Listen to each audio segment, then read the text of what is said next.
मेरे प्यारे दोस्त, ये प्यास और संकल्प का तीसरा पार्ट है। आशा करता हूँ कि अगर आप पार्ट 1 और पार्ट 2 देखे होंगे, सुने होंगे, तो कुछ न कुछ सीखने को ज़रूर मिला होगा। आइए पार्ट 3 की ओर चलते हैं। तो लास्ट पॉइंट था कि स्वयं की गहराई सबसे बड़ी गहराई और स्वयं की ऊंचाई सबसे बड़ी ऊंचाई होती है। इस अभियान पर जो निकला हो उसे बड़ी आशाओं में भरा हुआ होना चाहिए। तो मैं आपको कहूँगा, दिन दिन आशा की एक भाव स्थिति को कायम रखें। आज रात ही जब सोएं तो बहुत आशा से भरे हुए सोएं और यह विश्वास लेकर सोएं कि कल सुबह जब आप उठेंगे तो कुछ होगा, कुछ हो सकेगा, कुछ किया जा सकेगा। दूसरी बात मैंने कही, आशा एक दृष्टिकोण है। आशा के इस दृष्टिकोण के साथ ही यह भी आपको स्मरण दिला दूं कि इन पीछे कुछ वर्षों के अनुभव से इस नतीजे पर पहुंचा हूं कि हमारी निराशा इतनी गहरी है कि जब हमें कुछ मिलना भी शुरू होता है तो निराशा के कारण दिखाई नहीं पड़ता।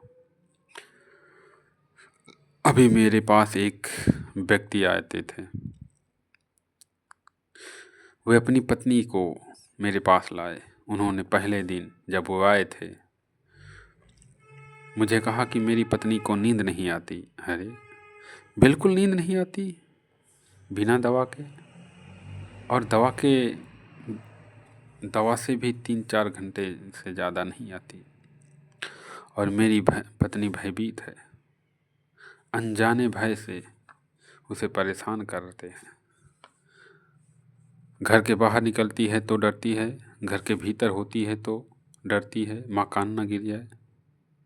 अगर पास में कोई ना हो तो घबराती है कि अकेले में कहीं मृत्यु ना हो जाए, इसलिए पास में कोई ना कोई होना चाहिए। रात को सब दवाएं आपके अपने पास रख कर सोती है कि बीच रात में कोई खतरा ना हो जाए। उन्होंने मुझसे अपनी पत्नी की यह भय की और निराशा की हालत बताई। मैंने उनको कहा कि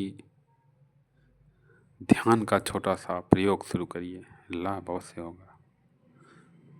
उन्होंने प्रयोग शुरू किया। 7 दिन बाद वे मुझसे मिले। मैंने पूछा उनसे, क्या हुआ, कुछ कैसा है? वे बोले, अभी कुछ खास नहीं हुआ, बस नींद भर आने लगी है। उन्होंने मुझसे कहा, अभी कुछ खास नहीं हुआ, बस नींद भर आने लगी। 7 दिन बाद वे फिर मिले मुझे। मैंने उनसे पूछा, क्या हुआ? बोले, अभी कुछ खास नहीं, थोड़ा सा भय दूर हो गया। वे 7 दिन बाद मुझसे फिर मिले। मैंने उससे पूछा, कुछ हुआ? वे बोले, अभी कुछ विशेष नहीं हुआ, यही है कि थोड़ी नींद आ जाती है, भय कम हो जाता है। दवाइयाँ ववाइयाँ अपने पास नहीं रखती हैं और कुछ खास नहीं हुआ। मेरे प्यारे दोस्त, ये छोटी सी कहानी आपके जीवन में सब कुछ बता रही है। हम अधिकतर लोगों से कोई सहायता लेते हैं तो उसका लाभ अगर वो पहुंचता है तो हमें ही ऐसे ही कुछ अंड संड बता देते हैं। आगे सुनिएगा। इसको मैं निराशा की दृष्टि कहता हूँ। और ऐसे आदमी को कुछ भी हो भी जाए तो पता भी नहीं चलेगा। यह दृष्टि तो बुनियाद से गलत है। इसका तो मतलब है कि इस आदमी को कुछ हो नहीं सकता, अगर हो भी जाए तो भी तो उसे पता नहीं चलेगा कि कुछ हुआ, और बहुत देर और बहुत कुछ हो सकता था जो कि रुक जाएगा। तो आशा के इस दृष्टिकोण के साथ साथ प्रसंग साथ मैं आपसे यह कहूँ, इन 3 दिनों में जो घटित हो उसको स्मरण रखें और जो घटित ना हो उसको बिल्कुल स्मरण ना रखें। इन 3 दिनों में घटित हो उसको स्मरण रखें और जो घटित ना हो उसको, जो ना हो पाए उसे बिल्कुल स्मरण ना रखें। स्मरण वह है जो घटित हुआ, थोड़ा सा कण भी अगर लगे शांति का उसको पकड़े, वह आपको आशा देकर गतिमान करेगा। और अगर आप उसको पकड़ते हैं तो जो नहीं हुआ तो आपकी गति अवरुद्ध हो जाएगी, जो हुआ वह भी मिट जाएगा। तो इन 3 दिनों में यह भी स्मरण रखें कि इस ध्यान के प्रयोग में थोड़ा सा आपको अनुभव हो, उसको स्मरण रखें, उसको आधार बनाएं आगे के लिए। जो ना हो उसको आधार ना बनाएं। मनुष्य जीवन भर इसी दुख में रहता है। जो उसे मिलता है उसे भूल जाता है, और जो उसे नहीं मिलता है उसका स्मरण रखता है। ऐसा आदमी गलत आधार पर खड़ा है। वैसा आदमी बने जिसे जो मिला है उसे स्मरण रखें, उस आधार पर खड़ा हो। अभी मैं पढ़ता था, एक व्यक्ति ने कहा, मेरे पास कुछ भी नहीं है, मैं बहुत दरिद्र हूँ। उस दूसरे व्यक्ति ने कहा कि अगर तुम दरिद्र हो तो एक काम करो, मैं तुम्हारी बाईं आँख चाहता हूँ, इसके मैं 5,000 रुपये देता हूँ, तुम 5,000 रुपये ले लो, बाईं आँख दे दो। उस आदमी ने कहा, यह मुश्किल है मैं बाईं आँख नहीं दे सकता। उसने कहा, मैं 10,000 रुपये देता हूँ, दोनों आँख दे दो। उसने कहा 10,000, फिर मैं भी नहीं दे सकता। उसने कहा, तुम्हें 50,000 रुपये देता हूँ, तुम अपनी जान मुझे दे दो। उसने कहा, यह असंभव है, मैं नहीं दे सकता। तो उस आदमी ने कहा, तब तो तुम्हारे पास बहुत कुछ है, इसका बहुत दाम है। तुम्हारे पास 2 आँखें हैं जिसको तुम 10,000 में देने को राजी नहीं हो, लेकिन तुम कह रहे हो कि मेरे पास कुछ भी नहीं है यार कहानी बड़ी गजब है, ट्विस्ट है। मैं उस आदमी और विचार की बात आपसे कर रहा हूँ जो आपके पास है, उसको स्मरण रखें। और जो साधना में मिले थोड़ा सा, रत्ती भर भी मिले, उसे स्मरण रखें, उसका विचार करें, उसकी चर्चा करें, उसके आधार से मिलने का रास्ता बनेगा, क्योंकि आशा बढ़ेगी। और जो नहीं मिला, एक महिला मेरे पास आती थी, पढ़ी लिखी है, एक कॉलेज में प्रोफेसर है, संस्कृत की विद्वान है। वो मेरे पास आती थी, एक 7 दिन का प्रयोग चलता था ध्यान का, उसमें आती थी। पहले दिन में प्रयोग के बाद उठी और बाहर जाकर मुझसे कही, क्षमा करें, अभी मुझे आज तक कोई ईश्वर के दर्शन नहीं हुए। पहले दिन में प्रयोग के बाहर जाकर मुझसे कही, क्षमा करें, अभी तक मुझे ईश्वर के दर्शन नहीं हुए। मैंने कहा, अगर ईश्वर के दर्शन हो जाएं तो ही खतरे की बात होती, क्योंकि इतना सस्ता जो ईश्वर मिल जाए उससे फिर शायद आप किसी मतलब का भी न समझती। और मैंने उससे कहा कि जो है आकांक्षा करे कि वह 10 मिनट आंख बंद करके बैठ गया है, इसलिए कि ईश्वर को पाने का हकदार हो गया। उससे ज़्यादा मूर्खता और कोई वृत्ति और विचार नहीं हो सकती। तो मैं आपसे यह कहता हूँ कि जो थोड़ी सी शांति की किरण आपको मिले उसे आप सूरज समझें। इसलिए सूरज समझें कि उसी किरण का सहारा पकड़कर आप सूरज तक पहुँच जाएंगे। इस अंधकार से भरे कमरे में अगर मैं बैठूं और एक थोड़ी सी किरण दिखाई पड़ती है तो मेरे पास 2 रास्ते हैं। एक तो मैं यह कहूँ कि यह किरण क्या है, अंधकार इतना घना है, इस किरण से क्या होगा, अंधकार इतना घना है। एक रास्ता यह भी है कि मैं यह कहूँ कि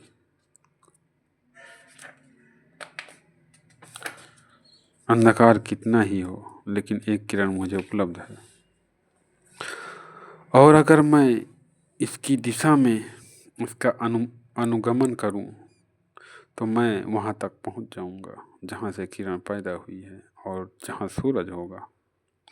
तो मैं आपको अंधकार ज़्यादा हो तो मैं आपको अंधकार तो ज़्यादा हो तो भी उसे विचार करने को नहीं कहता। किरण छोटी हो तो भी उस पर विचार को खड़ा करने को कहता हूँ। इससे आशा की दृष्टि खड़ी होगी, अन्यथा हमारे जीवन बड़े उल्टे हैं। अगर मैं आपको एक गुलाब के फूल के पौधे के पास ले जाऊं तो आपको पौधा दिखाऊं तो शायद आप मुझसे ही कहें कि इसमें क्या है। भगवान कैसा न्यायी है। दो चार तो फूल हैं, हजारों कांटे। एक दृष्टि यह भी है कि गुलाब के पास जाकर हम यह कहें कि भगवान कैसा न्यायी है। हजारों कांटे हैं, कहीं एक आध फूल है। इसको कहने का एक ढंग है और भी है कि एक दृष्टि और भी हो सकती है और अप्रोच हो सकती है।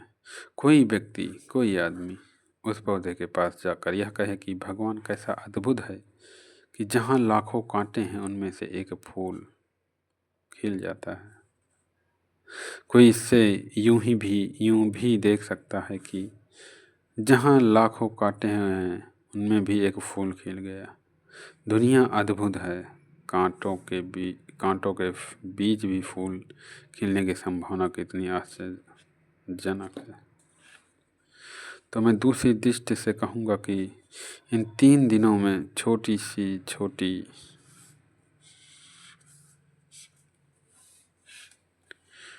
आशा, जो भी झलक आपको मिले साधना में, उसको आधार बनाएं, उसको संभल बनाएं। तीसरी बात, साधना के इन 3 दिनों में आपको ठीक वैसे ही नहीं जीना है जैसे आप सांझ तक जीते हैं। मनुष्य बहुत कुछ आदतों का यंत्र है और अगर मनुष्य अपनी पुरानी आदतों के घेरे में चले तो साधना की नई दृष्टि खोलने में उसे बड़ी कठिनाई आती है। थोड़े से परिवर्तन करने में मैं आपसे कहूँगा, एक परिवर्तन तो मैं आपसे यह कहूँगा कि इन 3 दिनों में आप ज़्यादा बातचीत ना करें। बातचीत इस सदी की सबसे बड़ी बीमारी है। आपको पता नहीं है कि आप कितनी बातें कर रहे हैं सुबह से लेकर सांझ तक। जब तक आप जाग रहे हैं बातें कर रहे हैं या तो किसी से कर रहे हैं। अगर फिर भी कोई मजबूर नहीं है तो अपने भीतर खुद से ही कर रहे हैं। इन 3 दिनों में इसका बहुत सजग प्रयास करें कि आपकी बातचीत की जो बहुत ही आंतरिक आदत है वह न चले। आदत है हमारी या साधक के जीवन में बहुत संघातक है। इन 3 दिनों में मैं चाहूँगा आप कम से कम बात करें। जो बात भी करें वह बात भी अच्छा हो कि आपकी सामान्य ना हो। जो आप रोज़ करते हैं, आप क्या रोज़ बातें कर रहे हैं, उसका कोई मूल्य नहीं। आप उसे नहीं करेंगे तो कोई नुकसान नहीं। जिसको आप कर रहे हैं उसका अगर नहीं बताएंगे कोई अहित नहीं। इन 3 दिनों में स्मरण रखें कि हमें किसी से कोई विशेष बात नहीं करनी। बड़ा अद्भुत लाभ होगा अगर कोई थोड़ी बहुत बात करें भी। अच्छा हो कि वह साधना से संबंधित हो और कुछ ना हो। अच्छा तो यह भी है कि ना करें, ज़्यादा से ज़्यादा मौन को रखें। वह भी ज़बरदस्ती मौन रखने की कोई नहीं कहता। आप बिल्कुल बोलें ही ना, यह लिख कर बोलें। आप बोलने के लिए मुक्त हैं, बातचीत करने के लिए मुक्त हैं। स्मरण पूर्वक जितना सार्थक हो उतना ही बोलें, बाकी चुप रहें। 2 लाभ होंगे। एक तो बड़ा लाभ होगा कि व्यर्थ से जो शक्ति व्यय होती है बोलने में वह संचित होगी और शक्ति का हम उपयोग साधना में कर सकेंगे। दूसरा लाभ यह होगा कि आप दूसरों लोगों में टूट जाएंगे और आप थोड़े थोड़े एकांत हो जाएंगे। हम यहाँ पहाड़ पर आए हैं, पहाड़ पर आने का कोई प्रयोजन ना होगा। अगर यहाँ हम 200 लोग इकट्ठे हुए हैं तो आसपास से बात करते हैं, बैठ कर गपशप करते रहें तो हम भीड़ में रहेंगे, हम एकांत नहीं हो पाएंगे। मेरे प्यारे दोस्त, अगला पार्ट 4 स्टार्ट होगा। 4 हो गया, अगला पार्ट 5 स्टार्ट होगा। तो आगे कहानी जो है उसको बरकरार रखेंगे। तो आप इसको समझिए और जानिए, बड़ा मज़ेदार है।